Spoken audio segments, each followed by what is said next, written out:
মাত্র 13 দিন সংসার করছে, স্বামী সংসার করছে, আমার জিয়ারা বিধবা কইরা দিছে। বিয়ের আগে প্রেম করলে কখনো কখনো তার ফল ভয়ঙ্কর হতে পারে। যদি প্রেমিকের সঙ্গে বিয়ে না হয় তবে তার ক্ষোভ, ঈর্ষা ও ঘৃণা প্রায়শই মানুষের জীবন পর্যন্ত ঝুঁকিতে ফেলতে পারে। কুমিল্লাবাসী এই ভয়ঙ্কর সত্য আজ হাড়ে হাড়ে অনুভব করছেন। 27 অক্টোবর সৌদি প্রবাসী আসিফ 5 লক্ষ টাকার দেনমোহরে বিবাহ বন্ধনে আবদ্ধ হন সুমাইয়া আক্তার সুইটির সঙ্গে। কিন্তু বিয়ের পর সুখের দিনগুলো খুব বেশি দূরে থাকল না। বিয়ের পর গত 8 নভেম্বর নববধূকে নিয়ে শ্বশুরবাড়িতে বেড়াতে যান আসিফ। ওই দিন সন্ধ্যায় শ্যালক শান্তকে সাথে নিয়ে অলির বাজার ঘুরে বাড়ির পথে হাঁটছিলেন আসিফ।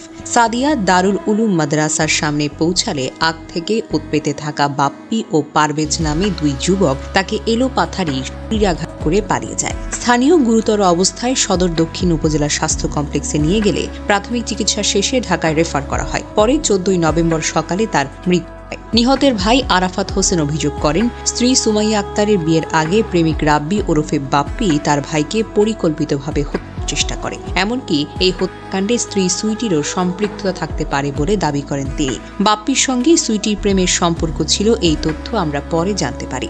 আমরা ভাবিকেও আসামি করে আদালতের রেফার করব, জানান আরাফাত। তবে এসব অভিযোগ অস্বীকার করেন সুইটির বাবা দেলোয়ার হোসেন। তিনি বলেন, আমার মেয়ে কারো সঙ্গে প্রেম করেনি, মোবাইলটাও ব্যবহার করত না। এই হত্যাকাণ্ডের সঙ্গে আমার মেয়ে মোটেও জড়িত নয়। হত্যাকারীদের বিচার চাই। এলাকাবাসী দাবি করছে, স্ত্রী সুমাইয়া আক্তার সুইটির প্ররোচনায় তার সাবেক প্রেমিক ও তার সহযোগী পূর্ব পরিকল্পনা অনুযায়ী স্বামী আসিফকে করেছে। ঘটনাটির ভিন্ন খাতে প্রবাহিত এবং নিজেকে রক্ষা করার জন্য সুইটি বাদী হয়ে একটি মামলা দায়ের করেছে। মানববন্ধনে কান্নাজড়িত কণ্ঠে বক্তব্য দেন নিহত আবু বক্কর আসিফের মা আলিয়া বেগম, নানি রুপিয়া বেগম। 14 গ্রাম মডেল থানার ভারপ্রাপ্ত কর্মকর্তা মোহাম্মদ হিলাল উদ্দিন আহমেদ বলেন, মহাসড়ক অবরোধের খবর পেয়ে পুলিশ ঘটনাস্থলে পৌঁছায়। আসিফের মৃত্যুর ঘটনাটি সদর দক্ষিণ থানার। তার স্বজনরা দোষীদের গ্রেফতার ও দৃষ্টান্তমূলক শাস্তির দাবি জানিয়ে 14 গ্রামের সৈয়দপুর এলাকায় অবরোধ করে।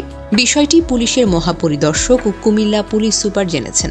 আমরা দোষীদের গ্রেফতার ও দৃষ্টান্তমূলক শাস্তির আশ্বাস দিলে বিক্ষুব্ধ জনতা মহাসড়ক অবরোধ তুলে নেয়। সদর দক্ষিণ মডেল থানার ভারপ্রাপ্ত কর্মকর্তা মোহাম্মদ সেলিম বলেন, ঘটনার পরপর অভিযুক্তরা এলাকা ছেড়ে পালিয়ে যায়। আমরা তথ্য প্রযুক্তির সহায়তায় অভিযুক্তদের গ্রেফতারে অভিযানটি অব্যাহত রেখেছি। কুমিল্লার এই মর্মান্তিক ঘটনা আমাদের সামনে এক স্পষ্ট সতর্কবার্তা রেখেছে।